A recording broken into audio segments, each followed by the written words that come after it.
Hi, my name is Gil Robertson, president of the African American Film Critics Association. Today, we're thrilled to be talking with the cast members who are part of the hit NBC show, The Irrationals. We're going to kick things off by introducing you to the African members who are on the call today, starting with Nancy Green in Los Angeles, Dana Abercrombie in New York, Karan Lenoir Kelly in Philadelphia, Jill Monroe in Los Angeles. And we also have Samuel Leggett in Washington, D.C. I'm going to let you guys do what you do so well, and I'll see you on the other side. I need your help solving a murder. Oh, yeah? Whose murder? Mine. My name is Alec Mercer. I was brought in because I know people and why they do inexplicable things. You're the science guy. That's Bill Nye. I'm actually the behavioral science guy. Morning, Professor. Hello, hello. Welcome to Applied Psychology 101. Are you familiar with predictable irrationality? Attentional blindness, bereavement sex. Nothing irrational about that. Pride, revenge, the perfect crime. Who do you think you are, James Bond? I think I threw my back out. People are irrational, but predictably so. One error in judgment leads to another. So this is just a theory. Well, gravity was just a theory at one point. NBC's The Irrational, now streaming on Peacock. Hey, everybody. My name is Samuel Leggett. I'm with JVS Media Production. Trevina, Mariah, how you doing? Oh, fantastic. Thank you. Good. So I just want to How are let you you? guys know, I'm doing pretty good. I'm pretty good. It's a Yeah. really nice day. It's been really cold down here, and now it's finally warmed up, but it's good. Yeah. You guys work really well as a unit with Jesse. You guys complement Alex's emotional and mental progression throughout the series on different levels. And I know that Jesse is such a good, commanding, emotional actor, but at the same time, you guys play different roles. And sometimes it conflicts with what his main goals are. And when you guys were reading for the script and just working with Jesse as a talent, what were you guys' first thoughts and feelings on it? Well, I mean, initially I was just excited, knowing his background and his wealth of experience. Like, I don't know, we're throwing around numbers like 800 episodes of television. I might have done, I don't know, 12 tops or something like that. I was just excited to be able to work opposite him. I was a fan before that, before the show as well. But the opportunity to work with someone with his level of experience can only make you better, and it has so far. I've learned so much on the show, and especially working opposite him. He's such a sensitive person, just in general, meaning like, sensitive people sometimes get a bad reputation where, you're so sensitive, but sensitivity is feeling and an expression and also receptivity in a way where he's just such a good mirror for like what you're expressing, because he's always responding to it. And so it's a nice dance with him at every scene that we have. I've been able to do better and be better for it, be stronger in the relationship that we have as exes, kind of cultivating this new landscape that we have. I hold him accountable, I think, emotionally, or Marissa, my character, holds him accountable emotionally, just to kind of express, I think, more. Sometimes it works, sometimes it doesn't, but I think that's what the goal is. I think that's some also a place where the marriage didn't work so well is his character is so intensely involved in what he does and what he represents in the world as this barometer around behavioral psychology that didn't work so well in the marriage. But as a scene partner, it's amazing. As an ex-husband, in the scene, it's also fun to play against. So I'd agree. Working with Jesse is just delightful because he's so easy to work off of. Exactly what Mara said. From the first day that we met, which was on set in the pilot, it was like, let's just hope we have chemistry. And We did. It was really wonderful. He's so generous as a human and as an actor, and he's got so much experience. You feel very safe on set, and he's got great leadership in that way. So I think he just sets it up for all of us to show up and do our best work, which is really, really wonderful. Hello, this is Karan with KaranAssume.com and Love Music Pleasure. And the interesting thing I love about this show is that Alec is surrounded by two very strong and brilliant women, but their strength and brilliance is very different. How do you most identify with your characters? I feel like I love that about our show is that Alec, even though he is this powerful, brilliant man that people rely on and think very highly of, but he is surrounded by powerful women who are independent in their own right and talented in their own right. And he relies on them in different ways, like where he's weaker, where we have our strengths. So I love that balance and that dance. I feel like I relate to my character in the sense of I'm also very independent and open-minded and free-spirited, and I lead with my heart more than what seems logical or reason. That's not my first instinct to go off of, and I'm willing to try new things, and I love to travel. Uh, I I am probably less I'm more risk averse than Kylie. She'll probably take more risks and party a little harder. She is the life of the party, will know where to go and what to do. You hit her up, but I'm gonna tell you, I'm gonna be on my couch and I cannot tell you what's going on in the city.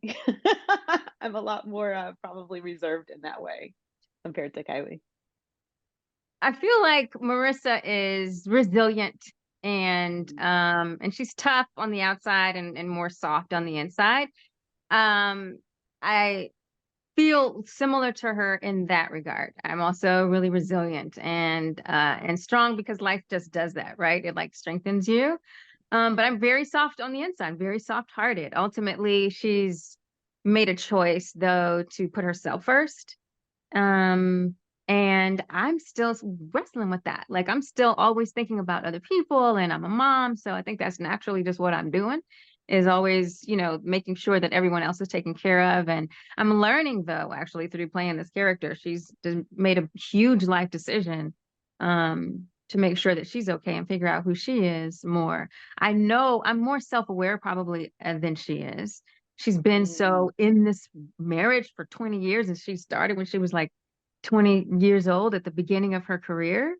So we're different in that way. I've had a lot more time with myself. I know myself a little better. I don't have to go finding anything or figuring anything out. I'm a little bit more solid in that way, but we're both kind of hard on the outside, soft on the inside. I probably express my softness more than she does.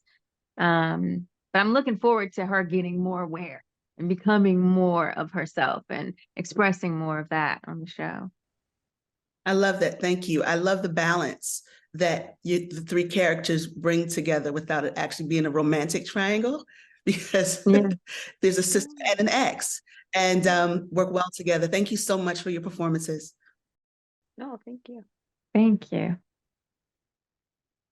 Hello, Dana Abercrombie from the Coalition. Thank you so much for speaking with us. I kind of want to piggyback a little bit, Mara, on what you said about the character finding itself. In episode 7, there was a very interesting conversation that was had between Marissa and Kyle, and it was that uncomfortability that you finally found both of you were able to open up to each other and really say that, Marissa's kind of having a hard time with moving on, and she was really invested in Alex and his dating life. And so what I wanted to know, it seemed to be like a very honest moment. What is it that you're hoping, or Marissa is hoping to discover about herself that she didn't know or may have lost from years ago when she was married? I think it's really just a sense of who she is without Alex. Because in a marriage, you so much of yourself, you literally, have committed to the other person and you are so invested in them and what works for them. I think they came together because they're similarly both very involved in their careers. So you don't have somebody needing more time from you. You have someone who's understanding the fact that you spend all your time on your job and are so immersed in it and consumed with it. But for her, I think it's twofold. She's been so consumed by her work because as an FBI agent, you never turn the phone off. The gun is always nearby. You know what I mean? Like you're kind of on call. It's not, you can try to have some fun on the weekends or whatever, but usually that's still even really with your comrades or your colleagues or people that you know, because it's such a hush hush business. So it was just Alec is all she had. So it's Alec and her job. And so that is how she identifies herself within her world.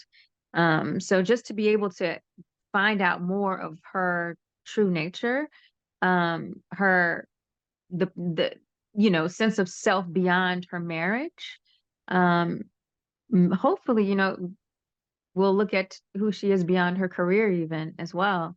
In Seven, she expressed just this, I really appreciated. I loved Seven because she got to kind of say, Kylie, I've missed you. And she just kept coming for her. And she just wasn't going to let go of that friendship. That was a sister. That was a sister for her.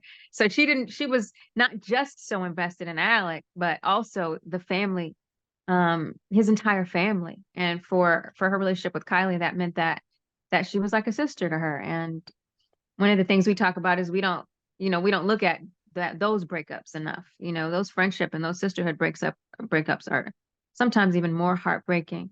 So I was happy that we got to explore some of that in Seven, but I think just an exploration of self, like to whatever degree that is, a deep exploration of herself and getting to know herself better, like, would be so amazing. I think. I'm pretty sure that's the track she's on. Yeah. Thank you. Yeah. Hi, I'm Nancy Green with Film Critique. And hi. And one of the things I wanted to know for both of you, I really enjoy the kind of psychological things that you learn about in these kinds of shows. The little tidbits, I had one of my own moments while watching the show, like, oh, that's kind of an interesting fact. And I wanted to know, for you guys, what have you learned in doing this show that you found has made you learn something more about yourselves, and that you've also maybe been able to apply in real life and in acting your roles in the show? There are always so many experiments that happen, and it's hard to think of like maybe one that I relate to. I think overall the messaging that I get is that we all really are guilty of at some point making poor decisions and making those decisions based off of like whatever our gut tells us or what we feel like, not including rationale with it. And we don't think about the consequences of those decisions. One of the cool experiments that was in episode 3 is where we were all listening to a track being played, and we all heard the same thing. It was the episode about the plane crash, and I think they were, what was the phrase that was being saying? Something about Bart Simpson. Yeah. It was something like that, but whatever it was, you would hear different things, but that's not what was being said, but our brains trick us into believing something. Another thing I think I picked up from the show learning is that like we are really poor at, our memory is not very reliable of what we remember a situation, what happened. And because you can be like, oh yeah, that story, I remember, this is how this went down, you said this, I felt this way. But you know how they say there are 2 sides to a story, there are probably more like 5 sides, because no one's remembering the situation the same way. So like you said, I think the really special part about our show is that you learn something, you leave smarter, and you get something from it, and you're like, oh, I didn't realize that. And hopefully people can apply that information into their everyday lives and maybe become a better person or evolve. I agree with Ravina just generally about the show and what it has to offer. It's based on Dan Ariely's book, Predictably Irrational, and it's the hidden forces that motivate human behavior. So for me, it's just the general scope of the show, encouraging viewers to question their own, behavior and question their own beliefs and like Kylie, like you're saying, question your memory, which I think was earlier in the episode 1 or 2, because people could swear up and down that that's what happened because that's how you remember it. Yeah. But the idea, just to introduce the idea that your memory is fallible, I think is just to start to question the things that we hold really tightly to. I think is really valuable in every and my favorite. It wasn't even an experiment or anything, but just my favorite thing was in episode 4 where Alec is talking to the guy and he's like, he's. Did you guys see episode 4, or am I spoiling anything for you? Okay, there's a moment in episode 4 where he says, one of the people in the show says, one of the characters in the show says, love is an unlimited resource. Oh, yeah, and he's talking about just relationships with siblings at the time, but it speaks generally to, which I loved because I have friends. I have a sister, but we are so far apart in age that we grew up as like only children. So we didn't have the same kind of sibling rivalry that some people do. But when you have that, and you think that your parents' love is a limited resource, it can, make you act a different way towards each other. So I just really appreciated that suggestion that love is an unlimited resource. We know that, but in that context, it was impactful to me. Yeah, it's a good reminder. Yeah. Nice. Thank you so much. Hi, Jill Monroe, RSVP with Jill Monroe. So I enjoy the psychological aspect as well. And what I wanted to ask is, being that both of these women have relationships with Alec and with each other, how does his job or what he applies to problems in the world impact their relationship with them? Because as you mentioned, he says memory is infallible. We see that in episode 1, I believe it is. And so dealing with someone that has that ability to turn that off and on, how does that impact how they interact with him? Well, I think one of the reasons that Marissa filed for divorce, honestly, because he's not able to turn it off. It just consistently is going all the time. And I think she sees him a little bit like her personal computer when it comes to work related things. But when you're at home and you want just a hug or some affection or intimacy, and I think Marissa felt like the marriage was being researched in some ways and consistently maybe had some emotional unavailability, which makes him amazing at what he does, but maybe not the best in her view as a husband. But he's still a great person, and I do believe that he's the love of her life. It's just that there's this trauma that kind of created a certain reaction with him, and so it doesn't serve the marriage that well, or it didn't. Yeah, and I think for Kylie and Alec's relationship, what I think is so special is how he is perceived in the world and how he shows up and people rely on him, and he's the expert in the room, and people probably put him on a pedestal because of his skill set and his accolades and his relationships that he has, his professional relationships and his reputation. But what's really special about Alec and Kylie is that, they have a sibling dynamic. So you get to see him when he's not in work mode, who he is as a man and a human in a different way than a romantic relationship with an ex. I've known Alec, my entire life, and I'm not impressed with him in the way that other people are. I respect my brother, I admire him, I look up to him. We have a really great connection, but I will check him easily. I'm not a fan, and I know him, I know his flaws, and I think what's really cool is that he relies on her for that. He'll come to me, and I can come to him with things, and there's just a softness that can be between us. And I think it really humanizes his character and gives him multiple layers. And you get to see, we code switch with each other in my home, in our world together, which is really nice. And I just think that's like how I relate to him in a way that I keep it real, but there's always tenderness and softness because I also want the best for my brother. And I know that he's been through a lot. So I take that into consideration. And I think that we will continue to see how we value each other and rely on each other. And I hope to see also in the second season how that healthy dependency like grows, reliance on like each other's skill set. Thank you. Samuel again with JVS Media Productions. So I wanted to kind of piggyback off of that because we are dealing with trauma. We are dealing with like a lot of emotional / mental progression. And so I was curious from you guys, like from an emotional level, were there any specific challenging scenes or moments that kind of challenge you, not just as actors, but as people? Because there are certain sequences, like even take the first episode, you're like, oh, I'm questioning that, but how many times have you gone through a traumatic moment, you couldn't piece together what really happened, and you never know what might push that. And so, I mean, there's a lot of different moments like that, but what was a challenging moment for you guys in this series, and how did it affect you on an emotional level?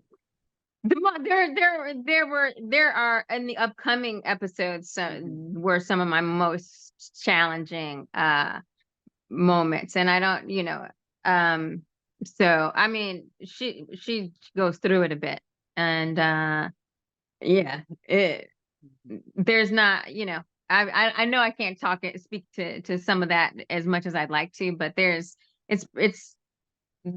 trauma. She and Alec have bonded on, something that's traumatic, and it kind of makes you think about trauma bonding and how, you come together in a moment that's really traumatic and you go from there. But I don't know what to say about what she's been through so far as much as what she's about to go through. That's more intense than what she's been through so far through 7. Yeah. I think that like some of the most intense stuff that for Kylie, leading up to the show before we see is just really being concerned about her brother, where he was going through his healing process. He was was a victim of this bombing, and getting to the bottom of how that happened and what went down. But knowing that he had been in the hospital and all of those things that happened to him, and like whether his life being on the line, I think that was extremely traumatic also for their relationship, which is why I think informs their closeness and reliance on each other. It's like, I don't want to lose him, and yes, come stay in my house and live with me. I think there's like, I don't want him to move out. I think Jesse doesn't want Alec to move out either. So hopefully we're always living together. But I think challenging also, like Mara said, there's more things that are coming. I'm excited for everyone to see later on in the season that really are going to push our characters in ways, and it is going to be hard. But thinking actually about episode 6, I think it was Point and Shoot.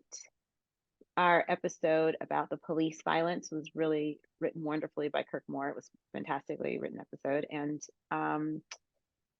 I think when I was filming the scene, when I was getting pulled over by the police officer, I think that's a very specific experience for Black people in this country. And there's no way to turn off the messaging in my brain that this isn't real, or this is, you know what I'm saying? Is it like in the moment, I'm informed by lived experiences of discomfort, of, having to have an interaction like that with a police officer. And then every time that he would touch his gun, my body would have a reaction, even though we know this is make believe. But I think it was challenging, but in a good way, because I wanted it to be an authentic, representation for what it's like. I even asked that the cast that were playing the officers be set away. I didn't want to meet them. So every time we had our interaction, it felt like they were strangers. So we wouldn't be like laughing in between takes or anything. So if anything, that moment was challenging in the sense of like, how do I take care of myself as an actor when I leave this moment? That was a Kylie experience versus this is Trevina. It's it was it was intense, but I think they did a wonderful job. Ernest Dickerson, our director. Yes. Fantastic. No, those are amazing responses, and that makes me equally excited and nervous to see where this is about to go. So thank you guys. Yeah. I have a question for both of you. I'm gonna start with you, Mara. Would you be friends with Marissa, and why or why not? I would. I thought about that. I thought about that. Like, we had that strike and I missed her. I was like, oh, she's a cool chick, like she's cooler than me. I think I'm a little bit like, whatever, you know what I mean? I'm a little bit more silly than she is. She's more serious than I am. But she loves people. She loves who she loves deeply. And she is serious about her work. And I'm wondering about how much she knows how to have a good time. So that's the only thing that would keep us from being really good friends, if she just don't know how to have fun. You know what I mean? But other than that, she's warm and she's loving and she's devoted and loyal and committed and ambitious, and those are all good friendship qualities. I enjoy hanging out with her. Similar to what Trevina was saying, you do go through everything that they go through because that character is using all that you have to experience what they're experiencing. So there are times when I'm like, "Whoo, glad I'm back in at being just Mara again." But I do miss her. Like I appreciate what she stands for. That she's got a lot of integrity. She's got a lot of heart and intention about what she does. She's on purpose. I like all of those things, and I think it's cool friendship stuff. Trevina, what about you? Would you be friends with Kylie, and why or why not? Oh, that's a great question. I love that question. Yes, absolutely. I would be friends with Kylie. I think Kylie is so fun to play because she's like, I bring a lot of myself to Kylie, but like I think that she's like a heightened version of me because she's like, I told you, she'll take more risks. She party, yeah. Kylie goes to Coachella and does all the things. Okay, she travels, hooks up with people. She just lives by however her spirit tells her to go and what she wants to do. And I think she's like probably the life of the party. And in addition to that, though, she has a lot of heart. She is a good person and she has a strong moral compass. And I think that we will continue to see during the season and moving forward, like how she determines like what's important to her and always coming back to her center, like where her values are, like, and that's not going to shake. And constantly questioning that. And I hope that like inspires other people to do that when they watch the show, like constantly question and check in, like, well, why do I believe what I believe, and what do I want, or what is good for me or important to me? What are my values in general? So I think in addition to her being a good time, I think that she's brilliant and just a good person. And she'll probably know, I could call Kylie and be like, hey, I'm in Indonesia. She's like, I got a person. I know where you can go. And she can probably also, hack into some stuff from me, in case I need to get some intel. Thank you. Thank you both. My question is for Trevina. With the upcoming episodes going forward, we do know that Alec is starting to date again. He was introduced to Rose in that situation. What I want to know from you playing the sister part is especially with Rose and the fact that she worked for Secret Service and she knows how to deceive people. Will her radar be up? Does she fully trust Rose and maybe the potential other women that may be entering into Alec's life? Oh, that's a great question. Thank you. I think that Kylie is very protective of her brother in general, especially given all that he's been through. And now he's recovering from this divorce and this relationship. Or not recovering, but divorce is hard in any, whether it's, a healthy one, an amicable one, or whatever. It's like a death. So I think I'm very protective of him. But at the same time, I want him to be happy. And I want to encourage him to get out there and have joy and pleasure because he deserves that. Like we all deserve that. And I think that because he's so work focused and driven, and whatever happened with Marissa, he might not really believe that he has the capacity or time or access to love again in that way. So I want him to experience that or just get out there, you know, because I'm so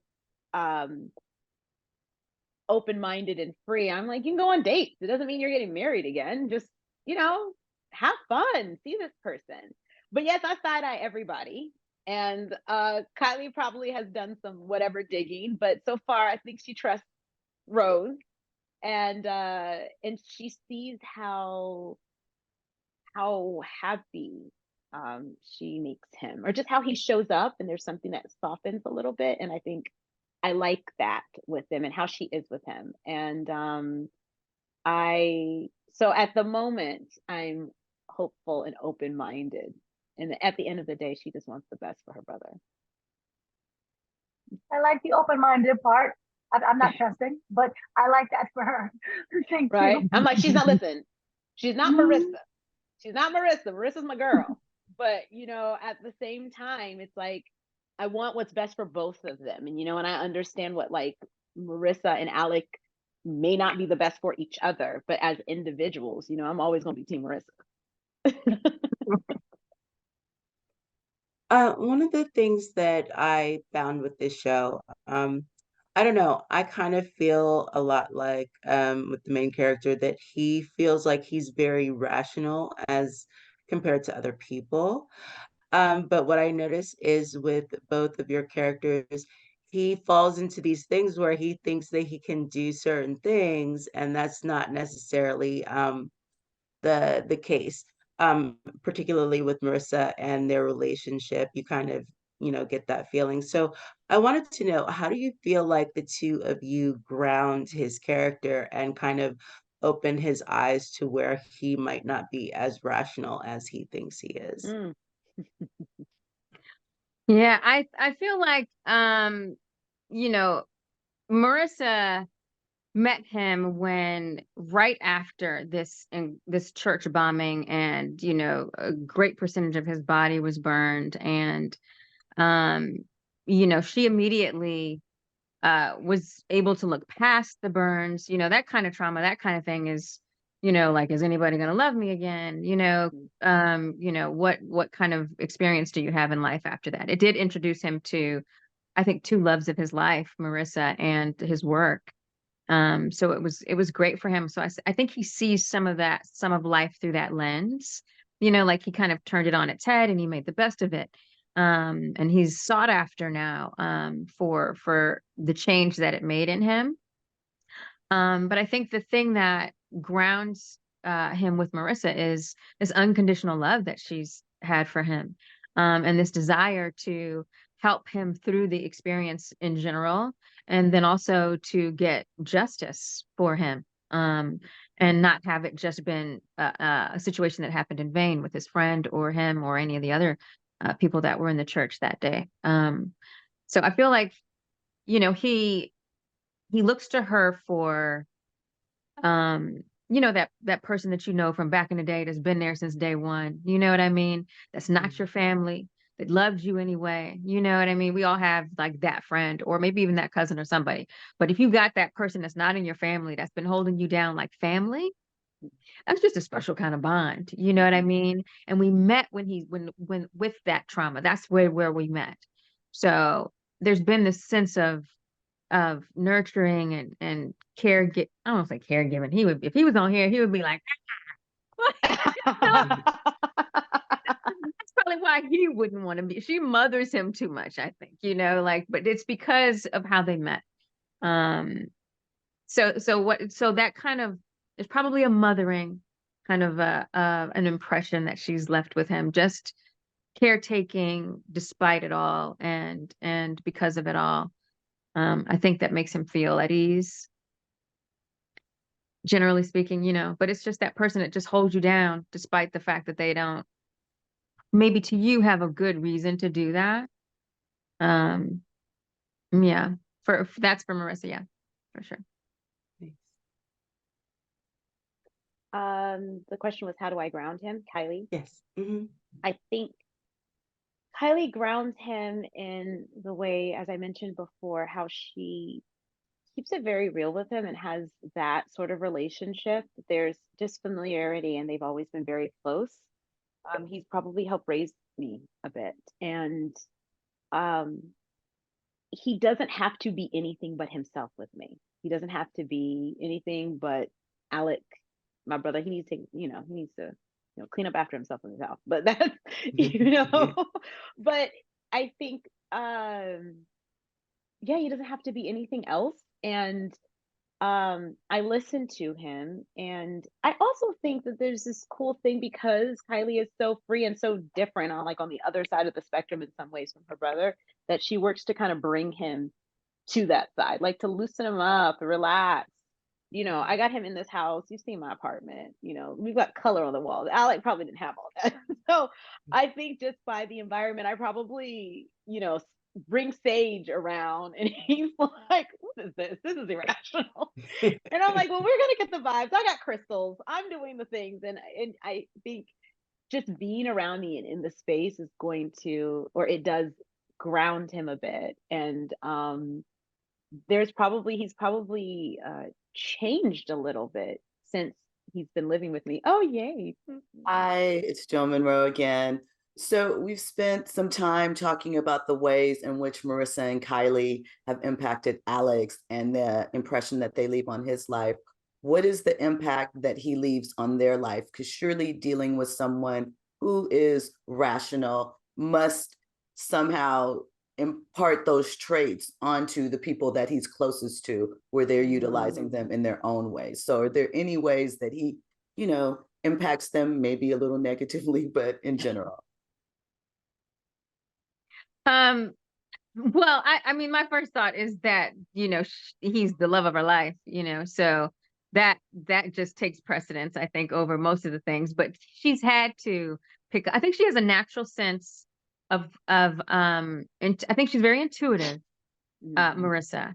But there's another thing that happens when you have just been linked with someone who's also very observant and picks up on things very quickly, and also, makes it calculates, what that means based off of his experiences, you know what I mean? Like that, I think she's learned from that.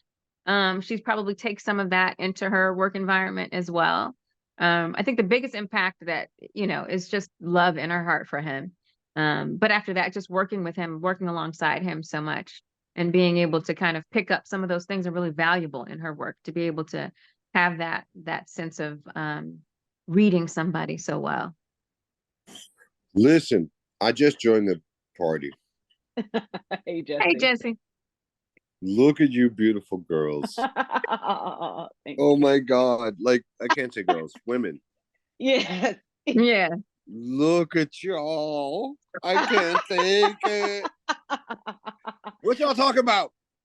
Right now, the question is about how your character has impacted us, because we talked previously about how we impact Alec, and I was about to say that I feel like Alec's impact on Kylie, or how it's influenced me, is because he's so rational, because he's now living with me, and so it's like more in my face. I think I've like known what my brother does, and I have an idea, but now that it's like in my face on a day-to-day, I have probably a better understanding and respect for his work and how he impacts people, and probably more curiosity about that. So it's probably turned something on for Kylie around psychology, or just the behaviors of others. And also it's probably flipped a switch or dialed up her yearning for something that is more meaningful in her life, because she sees how passionate her brother is about his work and the people around him are, and she's probably looking for something a little bit more like that. Okay, so amazing to me, because we don't look, we have a day-to-day experience, right? So we get to just talk to each other on a regular basis, but we don't get to talk in these spaces so much, where it really does affect what you're doing as an actor, what you get to play as an actor, like what your day-to-day feelings are about things. So it's really fantastic to hear you guys talk this way. Oh, yeah.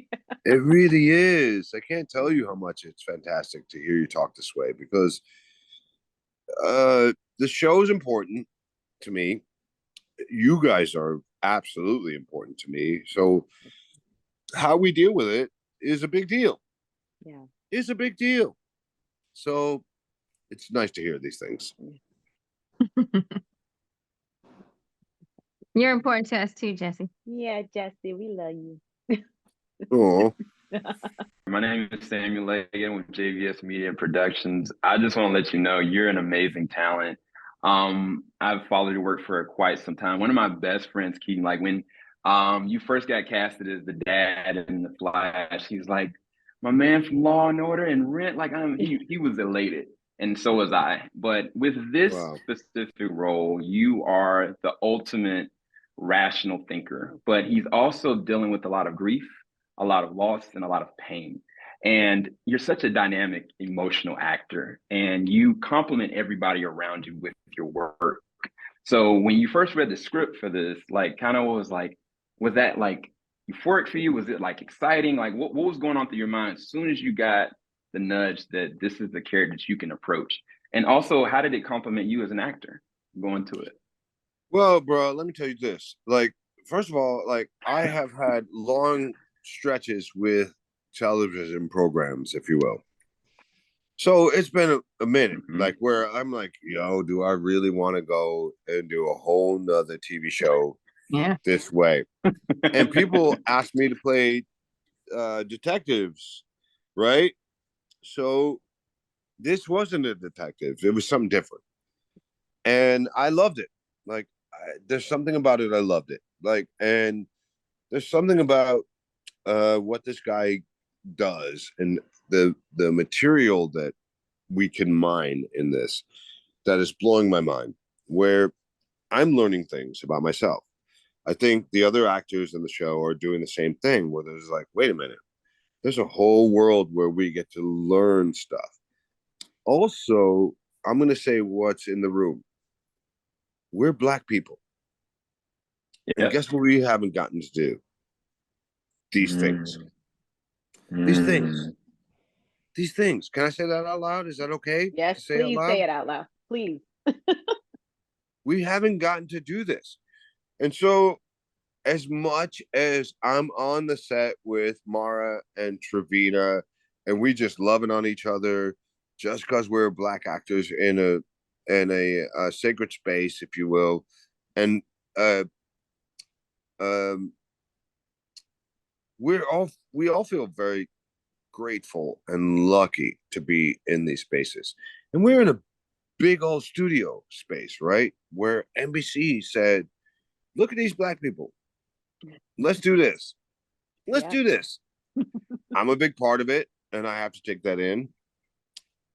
But I also have to take in Mara and Trevina, and like, we sit on set every day and look at each other funny sometimes. We're just like, yo, we're just like, Mara, I'm wearing your lucky key right now. Thank you. I love that. Thank you. You're welcome. But none of us, look, I've been on TV forever, but none of us have run a show. And that's what we're doing right now.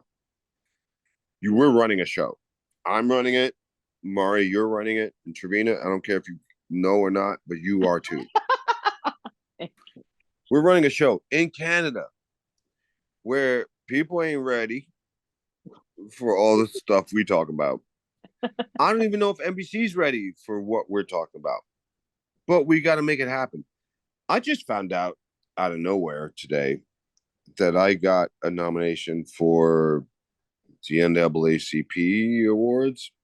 Hey! I just found that out. Congratulations. Well deserved. I'll take that for what it is. But I've been nominated many, many times before. I never won. I don't care about awards so much. What I do care about is the experience that I get to have with my work and people that I work with. And you guys have been fucking, excuse my language. Can I say that? But you have. You've been fantastic, fantastic people to work with. Oh, thank you, Jesse. So have you. We were singing your praises earlier this morning about how amazing it's been to work with you and how, you make us better. You make me better. So Yeah, we appreciate you. You deserve that So grateful. nomination. Absolutely. So grateful. I don't even know if I'm going to them awards because I don't want to go to LA, to be honest. Come down to LA, Jesse. We want to come to LA. No, no, Invite us. You said you no. was gonna come visit We're gonna be houses. in the You're gonna come visit people. That's the only way you're gonna be able to do it. No. No, I'm not coming. Listen, I'll meet you in Thailand before I meet you in LA. Oh, famous last words. I'm gonna work on him. I'm gonna Kylie him a bit. No, you're not. Like, no. No, no, no, no, no, no, no. Well, thank you so much, Jesse. And I mean, you're amazing in the show, and you absolutely compliment everybody you're around. So thank you so much. Thank you, brother. I appreciate it. Hi, this is Karan from Karanism.com and Love Music Pleasure. It's so good. Hey, how you doing? I'm all right. How are you? I am so well, especially now. I had this burning question for you, though. Okay, so I wasn't surprised about how much talent is in this show, but I was surprised to see that classic Carmen Gia. And then they crashed it. Okay. Look, I love that car, but I did not fit at all. At all. So the next season, I'm probably going to be the dude that has a bike. Yeah. I like that. That sounds interesting. I thought it was an interesting choice for a vehicle. My aunt used to own a Carmen Gia. And whenever No way. she had the soft top and it was the same color. So when I saw her, I was like, that's my car. And Yeah, and I'm 6'2". I do not fit in that car. It just does not work. It worked for the story at the time, but guess what? It's a wrap on that car. But I might be the dude that rides a bike now. I thought it was a classic pairing, though, because it is a classic car. It was really beautiful. I understand you don't fit, but it did look good. We have to deal with that with you, Jesse. Thank you so much. Thank you. Hi, Dana Abercrombie, the Coalition. Question for Jesse. What I was wanting to know is, he's now exiting out of his marriage and he's starting his new dating life, especially with Rose that we've seen. What are the lessons that you would say that he has learned kind of from the marriage and how it fell apart that he will take into his new dating space? Oh my God, that's a fantastic question, but like, I don't have a great answer. When we're talking about television, we're talking about people who are telling stories like within a minute, where I'm not sure what's coming next. I'm really not. And when we're talking about working with a big network and NBC and actors, like, I absolutely adore Karen David, who plays Rose, like, as an actor. I love her. I think she's fantastic. So I have to wonder whether NBC is going to make sure she has a deal so she shows up on a regular basis. And then I have to worry about whether the writers include her in a story that makes our story work, right? So when you ask me those questions, that's what I think about. And I'm like, I don't know how all this is going to work out. Like, I don't know how it's all going to work out. I want it to work out because she's fantastic. She's a beautiful woman. She's a great actor. So I want it to all work out, but I don't know how it's going to. Like, I can't give you a better answer than that. Hi, I'm Nancy Green with Film Critique. Hi, Nancy. Hi, how are you? Oh, good. Good. And I wanted to know from you, you mentioned before about how typically Black actors, you don't get to see a lot of these types of characters. The character kind of reminds me a bit of like The Mentalist. So I wanted to know if you can talk about how maybe you feel like you know a bit more than your character and how you've interpreted that in doing your role, and also what you've learned from your character. Well, I will say that, like, I know a lot about TV. I know a lot about being an actor on TV. So I'm good that way.